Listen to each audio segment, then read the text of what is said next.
And there was an interesting BBC claim for insurance, new tyre, rhino damage. As David was taking his first steps back into presenting, Peter was making an emotional journey to his father's cabin in the Antarctic. Ever since I can remember, the Antarctic has been a part of my background. Because of the amount of media coverage surrounding his father's death in the Antarctic, when he was a very young boy, he didn't want to be Captain Scott's orphaned son. He wanted to be his own man. I've always thought of it, as most people must, as a place of terrible struggle and hardship. When I went into the hut, I felt I was stepping back through the years. For me, this was a very personal moment, a sort of tangible page of family history. Neat piles of tin food fill the shelves, their labels stained with age, and their contents, for the most part, just as good as ever. On the left was the area that my father called his den. Herbert Ponting's picture of my father sitting here is something I've grown up with. A big print of it hangs on the wall at my home in Gloucestershire.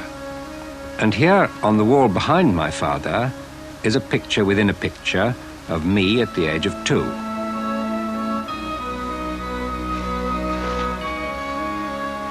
It really is a most extraordinary feeling to be sitting here now.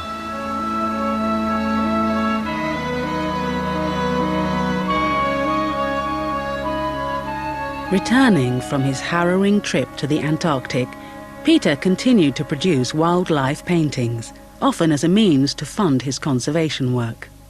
He had to paint in order to earn his living, and of course the conservation work didn't earn him a penny. I mean, he was working for conservation, and so, the money that he was raising was all going to the Wildfowl and Wetlands Trust, or the World Wildlife Fund, as it then was, and so, but occasionally my mother would remind him that he needed to earn something for the family as well.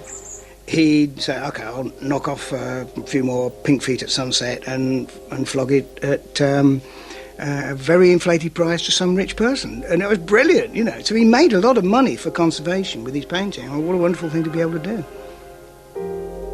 In 1973, Peter Scott was knighted. He was the first person to be so honoured for services to conservation and the environment. Well, I suppose actually his primary legacy in another 50 years will be seen to have been one of the standard bearers for conservation. Peter Scott never gave up campaigning to preserve the world's wildlife.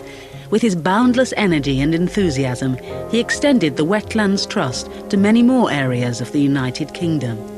Well, they're all exciting and they're all different.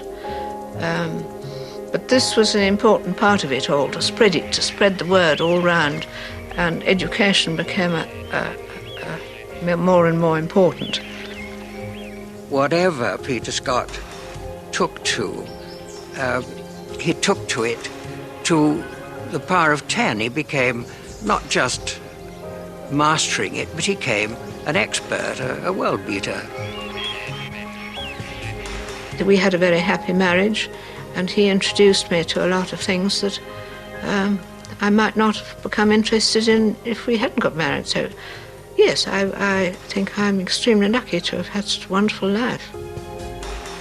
On the 29th of August, 1989, Peter Scott died in a Bristol hospital a fortnight short of his 80th birthday, a champion of wildlife to the very end.